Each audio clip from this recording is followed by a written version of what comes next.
지금까지 살아오면서 크고 작은 가시에 찔린 경험이 한 번쯤은 다 있을 것입니다. 저도 선인장을 옮기다가 선인장 가시에 찔리기도 하고 어떤 목재로 뭔가를 만들다가 나무 가시에 찔린 적도 있습니다. 큰 가시는 쉽게 고통스럽지만 쉽게 뽑힙니다. 그런데 작은 가시는 어떻습니까? 잘 보이지도 않고 그리고 괜찮을 것 같다가도 살짝 스치면 고통을 느끼게 합니다. 그래서 그걸 제거하려고 입에 대고 막 빨아내기도 하고 막 핀셋을 가지고 막 그랬던 경험이 다 있을 겁니다. 그런데 우리가 삶을 살아가다 보면 이 선인장 가시처럼 물리적인 가시뿐만 아니라 우리의 마음을, 우리의 삶을 힘들게 하는 가시 같은 요소들이 있다는 것을 그렇게 경험하게 되어집니다. 계속 우리를 힘들게 하는 그 모든 것들은 다 사실은 가시라고 명명할 수가 있습니다. 해결되지 않은 건강의 문제가 가시일 수 있습니다. 지난주 요양원에 계신 한 권사님 신방하러 갔는데 권사님 정신은 멀쩡하세요. 그런데 다리 부분이 안 좋아서 걸을 수가 없는 거예요. 그래서 정신은 멀쩡하니까 주일날 교회 나와서 성도들과 함께 예배하고 같이 교제하고 싶은데 그렇게 못하게 되니까 매일 우신다는 거예요. 매일. 몸은 멀쩡한데, 정신은 멀쩡한데 그 걸을 수 없는 그 몸의 건강 상태가 그 권사님을 계속 찌르는 가시로 작용하고 있다는 겁니다. 그래서 같이 신방하면서 찬양할 때 그냥 엉엉 우시더라고요. 마음이 너무 안 좋았습니다. 해결되지 않은 건강의 문제도 가시이지만 가정과 직장과 교회 안에서 해결되지 않고 있는 그 관계의 갈등도 가시로 작동하게 되어집니다. 우리나라 말 중에 가시방석이라는 말이 있죠. 방석은 앉는 곳이잖아요. 근데 그 방석이 가시 덤불이에요. 그러니 얼마나 그 앉기가 두렵고 겁이 나고 꺼려지고 하겠습니까? 남놈처럼 그냥 모른 척하고 지나칠 수 있는 관계가 아니라 같이 늘 있어야 되는 그 관계에서 그 관계가 틀어진 상태로 지속되어지는 것은 가시로 작용하게 되어진다는 겁니다. 그런가 하면 재정적인 문제나 삶의 어려움은 실제적으로 우리가 경험하게 되어지는, 우리를 힘들게 하는, 우리를 찌르게 하는 가시로 작용하게 되어집니다. 특별히 자녀들을 키우면서 자녀들에게 필요한 것들을 뭔가 해주고 싶은데 해주지 못할 때 그것이 찌르는 거예요. 자신의 형편이. 그런가 하면 일상생활을 영위하는데 꼭 필요한 것을 구할 수 없을 정도로 삶이 궁핍해질 때 그 궁핍은 우리를 찌르는 가시로 작용하게 되어집니다. 그런가 하면 자신에 대한 낮은 자존감이 가시로 작용하기도 합니다. 그런가 하면 해결받지 못한 죄책감도 가시로 작용하게 되어집니다. 이런 가시들은 우리에게서 기쁨을 빼앗아 갑니다. 그런가 하면 이런 가시들로 인해서 때로는 우리가 하나님께 이런 불평 섞인 기도를 드리기도 합니다. 하나님, 언제까지 이 가시를 제거하지 않고 놓아두십니까? 왜 저를 힘들게 하십니까? 이런 고백을 하게 되어진다는 겁니다. 오늘 바울은 가시에 대해서, 자기 삶에 있는 가시에 대해서 이야기하고 있습니다. 바울은 사역 가운데 우리가 알고 있는 대로 놀라운 성령의 능력을 경험하고 하나님의 기름 부으심을 경험하고 성령 역사들을 경험하고 살았습니다. 그렇지만 그의 삶에는 여전히 해결되지 않는 가시가 있었다는 겁니다. 바울이 오늘 본문에서 고백하고 있는 이 가시가 무엇이었는지에 대해서는 학자들마다 의견이 분분하지만 압축하면 크게 두 가지입니다. 하나는 바울 속에 있었던 육체적인 연약함이라는 거예요. 바울 속에 있었던 질병이라는 겁니다. 그래서 갈라디아 4장에서 바울은 이렇게 갈라디아 교인들에게 편지하면서 이야기를 합니다. 너희를 시험하는 것이 내 육체에 있으되 너희는 이것을 업신여기지 아니하며 너희가 할 수만 있었으면 너희 눈이라도 빼서 나에게 주려고 하였다. 이런 고백을 합니다. 그래서 바울이 오늘 이 본문에서 고백하고 있는 가시는, 육체의 가시는 고질적인 안질이나 고질적인 그 간질이라고 그렇게 여겨지기도 합니다. 그래서 그것이 계속 바울을 찔렸다는 거예요. 그런가 하면 또 하나, 육체의 가시라고 하는 것은 바울 속에 있었던 죄의 본능, 죄성이라는 겁니다. 그가 예수 그리스도를 영접하고 회심했지만, 그리스도인이 되었지만 여전히 그 속에 남아있었던 그 죄의 본성이 바울을 계속 찔렸다는 겁니다. 바울은 우리가 알고 있는 대로 좋은 세상적인 배경을 가지고 있는 자였습니다. 유대인이었습니다. 그는 바리새인 중에 바리새인이었습니다. 그는 로마 시민이었습니다. 그는 가마리엘이라고 하는 그 당대의 아주 학자, 유명한 학자 아래에서 수업을 했던 엘리트였습니다. 그런 세상적인 좋은 배경이 비록 그리스도인, 회심하고 바리새인에서 그리스도인이 되었지만 순간순간 올라와서 그걸 자랑하면서 교만하게 자랑하려고 하는 그것이, 그 본성이 자기를 계속 괴롭혔다는 거예요. 나는 죽고 예수 그리스도로 사는, 예수가 사는 그런 인생이 되고 싶은데 그렇게 하지 못하도록 계속해서 그런 죄의 본성이 바울을 찔렀다는 겁니다. 바울이 고백하고 있는 이 육체의 가시가 육신의 질병이든지 아니면 죄의 본성이든지 관계없이 그 가시는 계속해서 바울을 힘들게 하고 바울에게 고통을 주는 것이었다는 것입니다. 얼마나 힘들었으면 바울은 그 육체의 가시를 사탄의 사자라고까지 그렇게 표현하고 있습니다. 사탄의 사자가 바울을 실제로 보면 쳤다고 그렇게 표현하고 있습니다. 나를 쳐서 이렇게 표현합니다. 이 치다라는 이 동사는 원어적으로 보면 주먹으로 세게 확 치는 것을 의미합니다. 여러분 혹시 소실적에 주먹에 한번 맞아본 적이 있으십니까? 상당히 아프잖아요. 그런데 이 치다라는 이 동사가, 시제가 계속해서 뭔가 행동을 반복적으로 지속하는 것을 나타내는 현재형으로 사용되고 있어요. 그러니까 바울에게 지금 바울이 고백하고 있는 육체의 가시는 한 번 바울에게 고통을 주는 것이 아니라 지속해서 계속해서 고통을 주는 것이었다는 거예요. 그리고 그 고통의 강도는 이 강한 펀치에 맞는 강도였다는 거예요. 그러니까 얼마나 힘들었겠어요. 그러니까 오늘 3번이나 하나님 앞에 제거해달라고 그렇게 간구하는 그 마음이 충분히 이해가 되었잖아요. 그런데 바울에게 있어서 오늘 고백하고 있는 이 육체의 가시는 바울 자신을 찌르면서 바울 자신에게 고통을 줄 뿐만 아니라 다른 사람에게도, 바울 주위에 있는 사람에게도 고통을 주고 다른 사람을 찌르는 가시로 작용하고 있었다는 것입니다. 바울에게 있어서 이 육체의 가시가 육신의 질병이었다면, 바울이 가지고 있던 육신의 질병이었다면, 바울과 함께 동력했던 그 사람들에게 그 바울이 가지고 있는 질병은 많은 불편함을 줬고 때로는 힘들게 하는, 가슴을 찌르는, 마음을 힘들게 하는 가시로 작용했을 수 있습니다. 그리고 죄의 본성이었다면, 바울 속에 사라지지 않고 여전히 존재하고 있었던 죄의 본성이었다면 더욱더 교만하게 자기가 잘난 척하고 자기가 뭐 최고인 양, 자기가 뭐든지 다 해야 되는 것처럼 그렇게 막 하는 행동은 분명히 동력자들에게 가시로 작용했을 겁니다. 구약에 보면 요셉이 어린 시절에 형제들보다 자기가 뛰어나다고 하는 그 환상을 보지요. 그리고는 교만하게 그걸 막 떠벌리면서 형제들에게 말합니다. 그렇게 하는 요셉의 행동은 분명히 형제들에게 고통을 주는 가시로 작용했을 겁니다.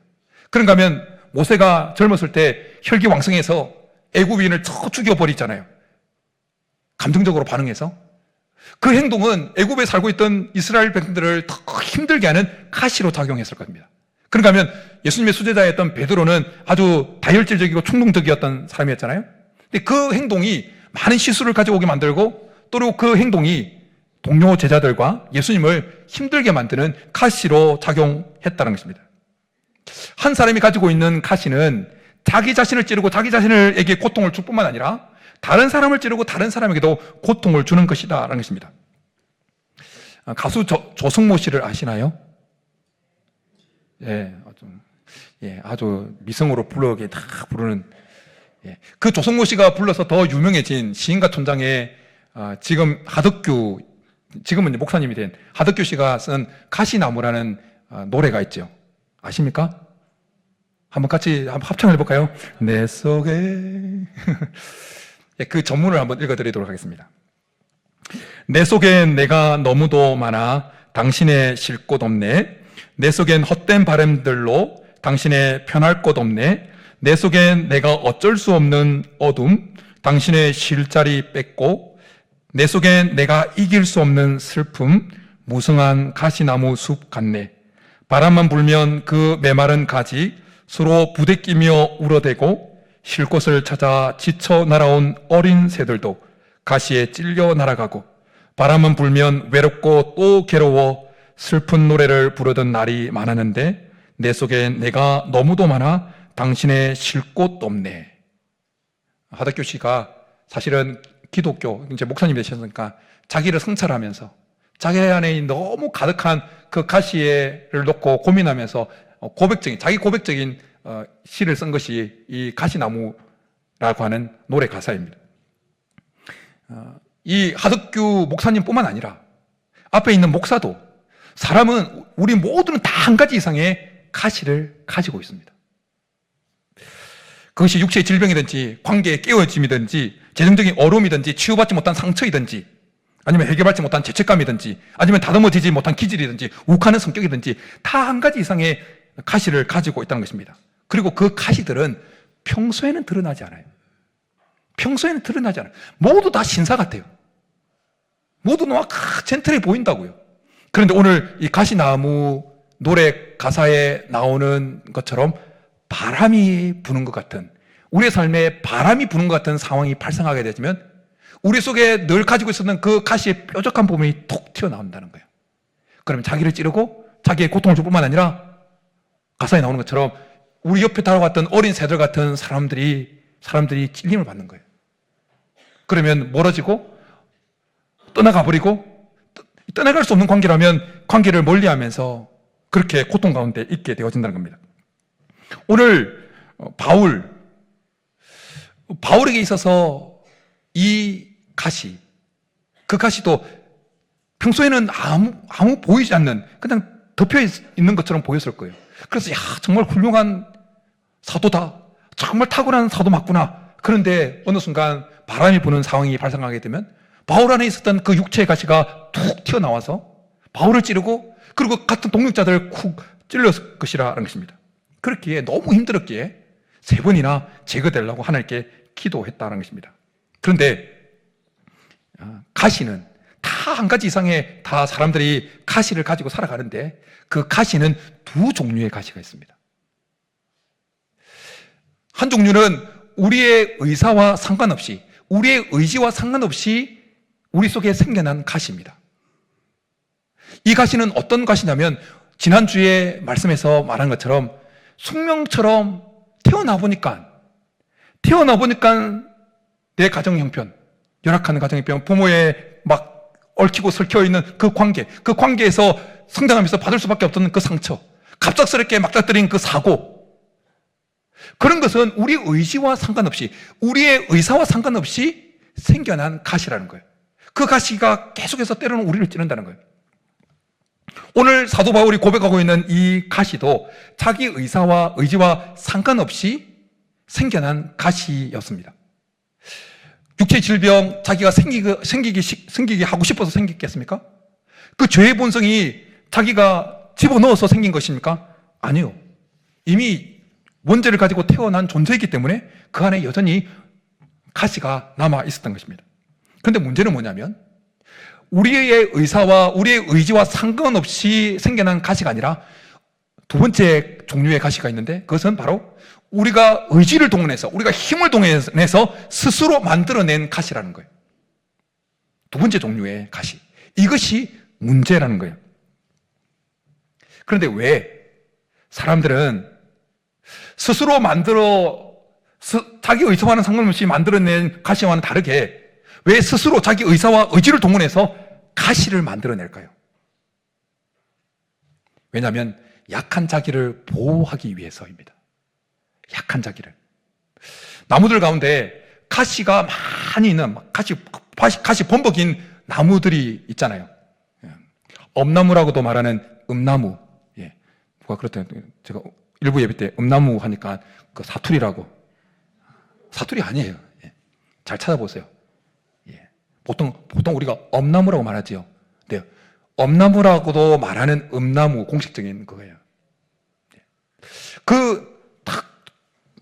봄에 탁 꺾어가지고, 이렇게 데쳐가지고 먹으면 쌉싸락하면서, 지금 점심시간 가까워지는데, 그런가 하면 두릅나무도 이렇게 탁 꺾어가지고, 초장에 탁 찍어서 탁 먹으면 막 맛있지 않습니까? 그런데 우리 사람들만 그 음나무나 두릅나무의 새싹을 좋아하는 게 아니에요. 고라니나 사슴이나 이런 노루나 이런 동물들도 그 쌉쌀한 맛을 좋아한다는 거예요. 그래서 탁탁 따먹어버린다. 그런데 음나무나 그 두릅나무 입장에서 보면 얼마나 괴로운 순간이에요. 그런데 그 음나무나 두릅나무에 보면 성장한 나무보다는 아주 어린 나무일수록 가시가 많다는 거예요. 어린 나무일수록. 지금 막 생장하고 있는데 그까지 그 줄 색싹이 탁 뜯겨버리면 어떻겠습니까? 앞길이 안 보이는 거예요. 그 나무는 그냥 죽어버려야 되는 거예요. 그러니까 자기를 보호하려고 무기가 필요했는데 그것이 뭐라고요? 가시라는 거예요. 가시. 약하고 여린 사람일수록 자기를 보호하기 위해서 가시를 많이 가지고 있습니다. 아물지 않은 상처가 많은 사람일수록 더 크고 더 굵은 가시를 가지고 살아갑니다. 그래서 심리학에서나 혹은 상담학에서 이 가시를 방어기제라고 그렇게 표현하기도 합니다. 상처가 많은 사람일수록, 연약한 사람일수록 자기를 보호하기 위해서 냉소적인 혹은 공격적인 태도를 자주 보이기도 합니다. 때로는 엄청 강한 척 하게 합니다. 이 모든 것은 자기를 연약하고 상처 입은 그 자기를 보호하기 위한 거예요. 먼저 선을 그어버립니다. 먼저 선을 그어버려요. 뭔가 좀 다른 사람이 다가오면 아무것도 아닌데 그냥 선을 그어버린다. 왜냐하면 자기 안에 있는 그 상처, 다른 사람들의 그 말과 행동과 반응으로 해서 더 덧날까봐 자기를 보호하고 싶어서 선을 긋는 것이 가시인 거예요. 물고기 가운데 보고가 있죠. 보고. 보고 꼭 좋아하십니까? 점심 앞두고 있는데 막 계속 먹는 걸 이야기하니까. 보고가 위협을 당하면 어떻게 반응합니까? 배를 막 확 크게 만듭니다. 그리고 막 가시 같은 것을 뾰족하게 세웁니다. 보고뿐만 아니라 싸움닭도 싸움을 딱 하게 되면 어떻게 합니까? 깃을 막 확 세우고 날개를 확 펴니다. 그 모든 행동은 자기가 연약하다는 것을, 자기가 부족하다는 것을 감추고 그 두려움과 그 위협을 포장하기 위해서라는 거예요. 그런데 동물의 왕이라고 하는 사자는 어떻습니까? 막 초식 동물 잡아먹으려고 막 할 때 막 기를 확 세우고 그렇게 합니까? 안 합니다. 강하기 때문에. 그런 강한 척 하지 않습니다. 그냥 잡아먹어버려요. 그러니 우리가 교회에서나 혹은 직장에서 가시를 많이 돋구는 공격적인 태도를 보이거나 냉소적인 태도를 보이거나 선을 확 꺼버리거나 그런 사람을 혹시 만난다면 저분이 혹시 상처가 있어서 그렇구나, 자기를 약하기 때문에 자기를 보호하기 위해서구나 라고 생각하시고, 그런 분들을 만나면 사랑과 긍휼의 마음을 가지고 지혜롭게 그분들을 잘 대할 수 있기를 축복합니다. 그런데 숲속에 살면서 나무들을 잘 관찰하던 사람이 그렇게 가시를 가득 하고 있는 나무들을 관찰하다가 아주 중요한 사실을 하나 발견했다는 거예요. 그것은 이 음나무나 두릅나무가 쭉 성장하다가 어느 순간 가시를 스스로 떨어뜨리는 때가 찾아온다는 거예요. 그 가시가 가득했는데 어느 순간 가시를 다 떨어뜨려버리는 경우가 있다는, 때가 찾아온다는 거예요. 그때가 언제냐? 자기 스스로 이제 버틸 만한 그 고란이나 노루나 그것에 먹혀도 자기 생장이 지장이 없을 만큼 충분히 성장하게 되어지면 스스로 가시를 떨어뜨려 버린다는 거예요. 마찬가지입니다. 우리도. 우리의 내면이, 우리의 속사람이 더 성장하고 성숙해지고 우리 신앙이 더 이제 왕성하게 되어지면 약할 때 우리를 보호하기 위해서 뾰족뾰족 내었던 그 가시를 스스로 떨어뜨리게 되어진다는 거예요. 스스로. 상처가 아물게 되어지면, 그리고 새살이 새롭게 완전하게 안착하게 되어지면 그렇게 상처에 덧나지 않기 위해서 굵게 내었던 그 가시를 스스로 떨어뜨려 버린다는 거예요. 그래서 신앙 교회 안에서 보면 참 이렇게 내면이 성숙하고 인격이 성숙하고 신앙이 성장했던 그 사람 옆에 가면 편한 거예요. 왜 편하겠습니까? 스스로 가시를 다 떨어뜨려 버렸기 때문에. 그런데 아직까지 상처가 있고 연약한 분 옆에 가면 조심스러운 거예요. 왜냐하면 자기를 방어하기 위해서 순간 평소에는 괜찮다가 바람이 불게 되어지면 가시를 툭 내기 때문에 조심스럽다는 겁니다. 저는 오늘 예배에 동참한 우리들 속에 계속해서 우리 모두가 더 성장해지고 더 성숙해질 수 있게 하는 축복합니다. 우리의 내면이, 우리의 신앙이 더 계속해서 자라가서 혹시 연약한 우리를 보호하기 위해서 뾰족뾰족 만들어냈던 그 가시를 스스로 떨어뜨리게 될 수 있기를 간절히 축복합니다. 그런데 우리가 만든 가시가 아닌 태어나 보니까 생겨나 있던 가시, 내 의지와는 상관없이 갑작스럽게 맞닥뜨린 그 사고 같은 부모로부터 받았던, 성장하면서 받았던 그 상처, 그 가시들은 어떻게 하냐는 겁니다. 우리가 성장한다고, 우리의 믿음이 성숙해진다고, 우리의 신앙이 막 커져간다고 그 삶이, 그 가시 같은 것들이 사라집니까? 숙명처럼 남아있는 것들은 변하지 않습니다. 그럼 어떻게 되는 거죠? 그 가시는 계속 찌르는 것으로 작용하게 되어지는 겁니까? 아니라는 거예요. 우리의 신앙이, 우리의 내면이 성숙해지고 성장해지고 하게 되어지면 이제는 그 숙명처럼 바뀌지 않는, 바꿀 수 없을 것 같은 그 가시, 그 가시들의 용도가 바뀌게 되어집니다. 어떤 용도로 바뀌냐면 이제는 그전에는 찌르는 가시, 찌르는 용도였는데, 고통을 주는 용도였는데 이제는 어떻게 되냐면 하나님의 영광과 능력을 드러내는 통로와 도구로 그 용도가 바뀌게 되어진다는 것입니다. 이 사실을 오늘 바울을 통해서 하나님 우리 잘 알려주고 있습니다. 바울이 자기를 찌르는 그 가시를 놓고 하나님 앞에 3번이나 기도합니다. 그래서 하나님이 오냐 제거해주마 하고 싹 뚝 잘라버렸습니까? 아니요. 그대로 놓아두셨습니다. 그대로 놓아두셨다는 건 뭡니까? 계속해서 바울을 찌를 수 있는 상태였고 계속해서 동력하는 자들을 찌를 수 있는 그 상태로 남아있었다는 거예요. 그렇게 그대로 놓아두시면서 하나님께서 이렇게 바울에게 말씀해 줍니다. 내 은혜가 내게 족하도다. 이는 내 능력이 약한 데서 온전하여짐이라. 바울이 거절 같은 이 하나님의 응답을 받고 어떻게 반응합니까? 좌절하고 낭망하고 불평하고 막 화를 내었습니까? 아닙니다. 오히려 자기의 약함을 자랑합니다. 기뻐합니다. 자기의 약함 때문에, 자기의 가시 때문에 그리스도의 능력이 자기에게 머문다는 사실을 깨닫고 하나님을 찬양합니다. 보면 가시가 제거되지 않았는데 가시가 제거된 것이냐? 그렇게 고백하고 있는 것을 보게 되어집니다. 바울에게 남아있게 되어진 이 가시는 오히려 바울의 그 본성, 제된 본성이라고 한다면 오히려 그 교만하게 하려고 하는 것을 제지하는 역할을 하는 가시가 되었다는 거예요. 그래서 7절에 이렇게 고백합니다. 여러 계시를 받는 것이 지극히 크므로 너무 자만하지 않게 하시려고 내 육체의 가시 곧 사단의 사자를 주셨으니 라고 고백합니다. 바울은 가시가 제거되기를 원하면서 하나님 앞에 씨름했겠죠. 3번 기도했다는 것은 단순히 3번 기도했다는 의미가 아니라 열심히 막 하나님께 몸부림쳤다는 의미예요. 그렇게 막 치면서 오랫동안 기도했겠죠. 하면서 바울이 다듬어지고 성숙되어지고 한 번 기도하고 2번 기도하고 막 여러 날 기도하는 가운데 가시는 없어지지 않는 가운데 바울은 계속 씨름하면서 성숙되어지고 다듬어지고 그의 내면이 계속해서 성장하게 되어진 거예요. 그러면서 한순간 깨닫게 되어진 겁니다. 아, 이 가시는 단순히 나를 찌르기 위해서 하나님이 주신 것이 아니구나.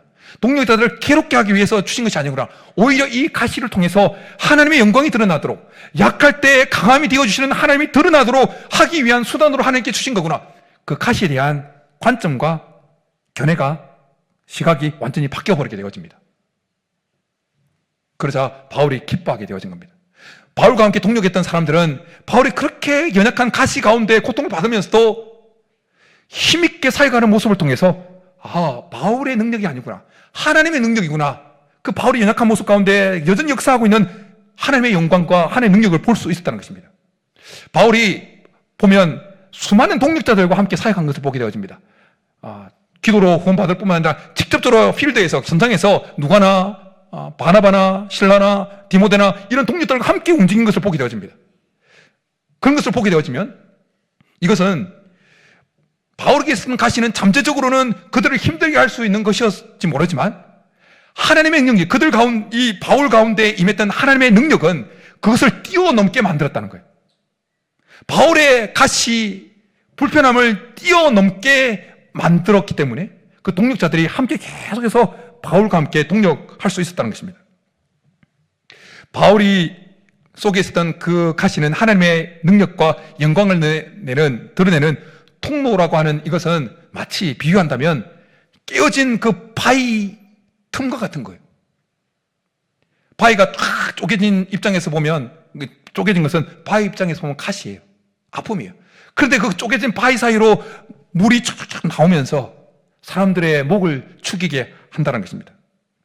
우리의 신앙이, 우리의 내면이 성장하기 전에는, 온전해지기 전에는, 성숙해지기 전에는 그 가시가, 우리에게 있는 그 숙명 같은 가시가 계속 우리를 찌르고 다른 사람을 찌르는 용도였다 할지라도, 용도였지만 이제는 성숙해지고 난 이후에는, 온전해지고 난 이후에는 하나님의 영광을 드러내는, 하나님의 능력을 드러내는 통로로 쓰임받는구나라는 것을 더 많이 경험하게 될 줄 믿습니다.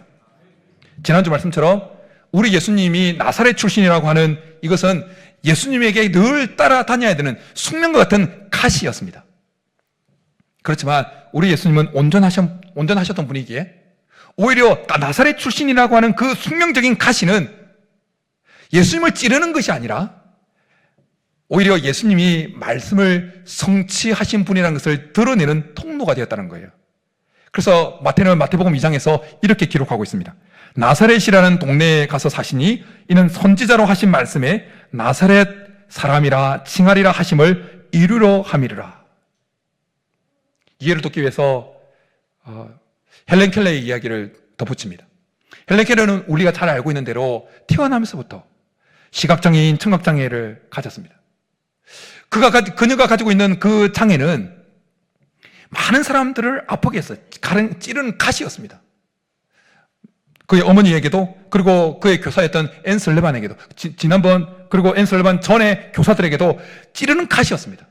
그렇지만 헬렌 켈러는 하나님의 은혜로, 그리고 다른 사람들의 도움으로 자기의 한계를 받아들이고 이제 성숙해 가기 시작합니다.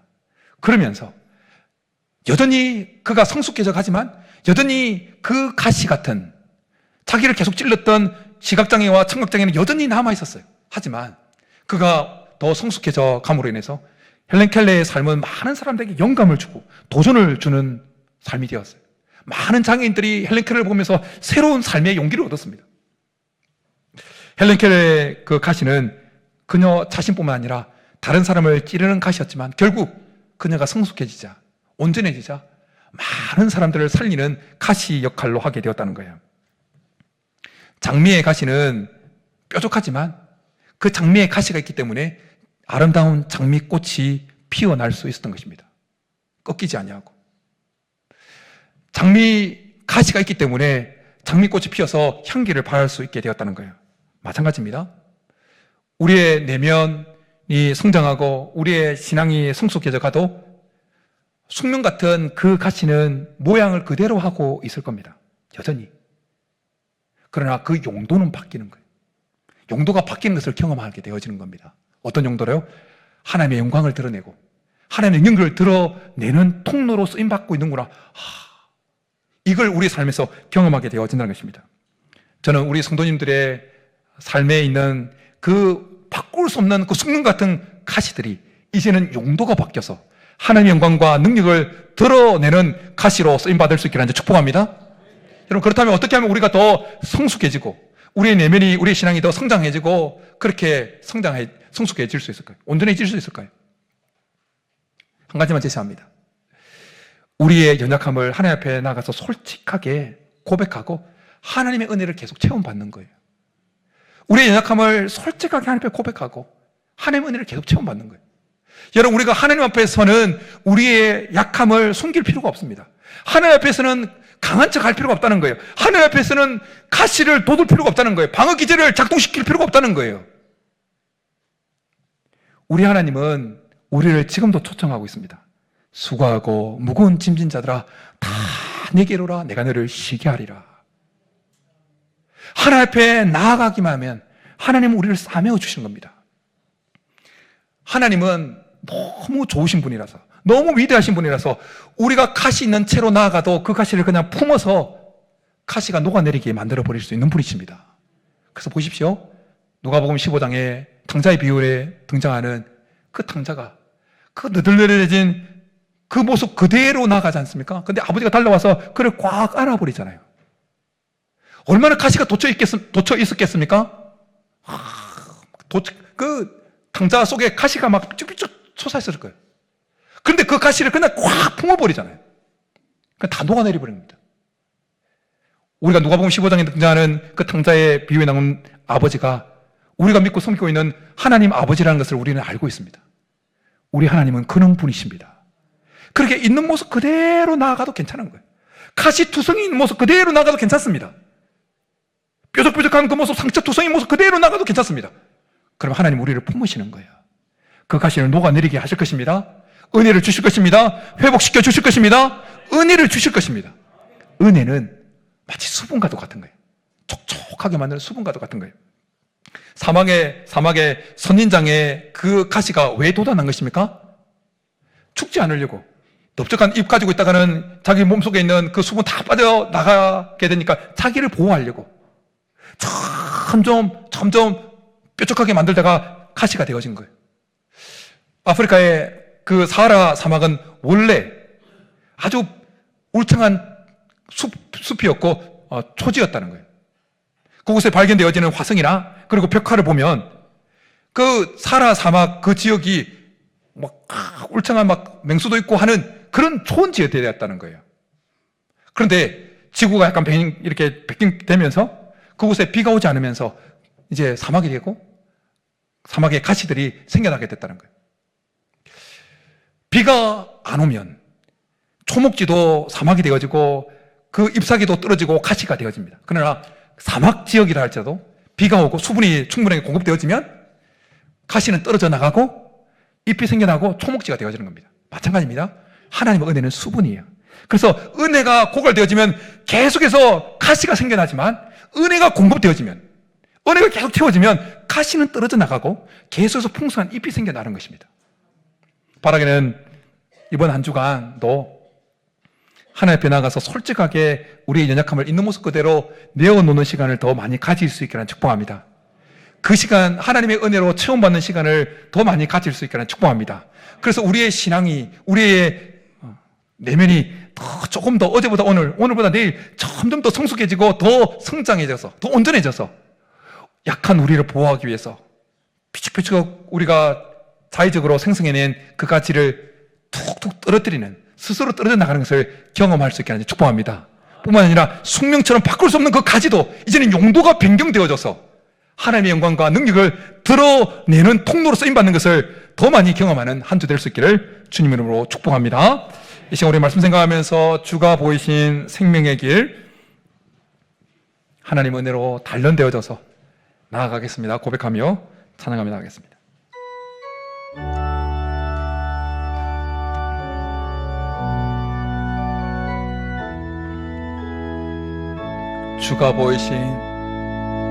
주가 보이신 생명의 길, 나 주님과 함께 상한 마음을 들이며 주님 앞에 나가리. 나의 의로움이 되신 주 그 이름 예수, 나의 길이 되신 이름 예수, 나의 길 오직 그가 하시나니, 나를 단련하신 후에 내가 정금같이 나오리. 나의 길 오직 그가 하시나니, 나의 길 오직 그가 하시나니, 나를 단련하신 후에 내가 정금같이 나오리라.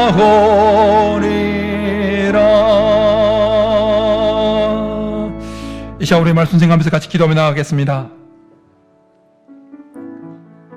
다른 사람 앞에서는 우리의 약함을 드러내기가 두렵고 꺼려지고 하지만, 그러나 우리 하나님 앞에서는 괜찮습니다. 우리 하나님 앞에서는 괜찮습니다. 이 시간 크게 말씀하지, 크게 하나님 앞에 기도하지 않아도 괜찮아요. 조근조근하게 하나님, 저 안에 이런 아픔이 있습니다. 제 안에 이런 약함이 있습니다. 하나님, 나를 안아주십시오.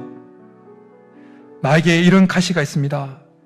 그러나 하나님, 탕자를 그냥 있는 모습 그대로 가시 돋친 고슴도치로 도침도같이 생겨버린 그 상태에 있었지만 그를 꽉 안으셔서 모든 가시를 떨어뜨려 버렸던 그 하나님, 우리도 안아주셔서 우리 속에 성숙함이, 온전함이, 성장이 일어나서 우리도 이제는 가시를 떨어뜨려 버릴 수 있도록, 그리고 바꿀 수 없는 숙명 같은 가시다 할지라도 그것이 이제는 우리가 더 성숙되어짐으로 용도가 바뀌어서 하나님의 영광을 드러내고 하나님의 능력을 드러내는 그러한 통로로 쓰임받는 것을 경험할 수 있도록 도와달라고 이 시간 우리 말씀 생각하면서 주여 한번 부르게 넘어가겠습니다. 주여, 살아계신 하나님 아버지, 우리가 약합니다. 우리 안에 가시가 있습니다. 다른 사람이 말할 수 없고, 그리고 바람이 불면 툭툭 튀어나오는 그 뾰족한 가시들이 우리 속에 다 한 가지 이상 다 있습니다. 하나님, 우리가 더 성숙하기를 원합니다. 우리의 내면이, 우리의 신앙이 더 성장하고 더 성숙해지고 더 온전해지기를 원합니다. 그래서 하나님, 이제는 우리 스스로가 그 가시를 하나씩 하나씩 떨어뜨리기를 원합니다. 우리가 그 가시를 하나씩 하나씩 떨어뜨려서 하나님, 우리가 하나님 앞에 온전히 쓰임받기를 원합니다. 뿐만 아니라 우리가 하나님, 우리 능력으로 어떻게 할 수 없는 하나님 숙명과 같은 그 가시가 우리가 온전해짐으로 이제는 그 가시의 용도가 바뀌는 것을 경험하게 도와주시옵소서. 하나님의 능력을 드러내는 용도, 하나님의 영광을 드러내는 용도로 쓰임받는 것을 우리의 삶에서 경험하게 도와주시옵소서. 하나님, 우리는 연약합니다. 더 은혜를 채워주십시오. 하나님 앞에 나아가서 온전히 우리의 연약함을 그대로 드러내고 하나님 은혜를 체험받음으로 하나님, 우리가 더 성숙해지고 강건해지고 하나님 놀라운 은혜를 경험하는, 그래서 하나님 귀하게 쓰임받는 우리가 되게 도와주시옵소서. 살아계신 하나님, 이 시간에도 우리의 연약함을 주님 앞에 내어놓습니다. 우리를 꼭 안아 주옵소서. 가시 있는 그대로 주님 앞에 나아갑니다. 우리가 약하기 때문에, 우리 안에 상처가 있기 때문에 더 상처받지 않고 싶어서, 약한 우리를 보호하고 싶어서 우리가 인위적으로 만들어내는 그 가시 있는 모습 그대로 주님 앞에 나아갑니다. 하나님, 우리를 꼭 안아 주셔서 우리의 내면이, 우리의 신앙이 조금 더 성숙해지고 더 성장하고 더 온전해짐으로 이제는 힘을 내어서 그 가시를 스스로 떨어뜨릴 수 있도록 도와주시옵소서. 뿐만 아니라 우리가 우리의 내면이, 우리의 신앙이 더 성숙하고 성장해 감으로 인해서 숙명처럼 바꿀 수 없게 여전히 남아있는 그 가시 같은 것들이 이제는 용도가 바뀌어서 하나님의 영광과 하나님의 능력을 드러내는 통로로 쓰임받는 것을 우리가 우리의 삶에서 경험하게 도와주시옵소서. 그렇게 주실 줄 믿고 감사를 드리며 예수님의 이름으로 축복하며 기도드립니다. 아멘.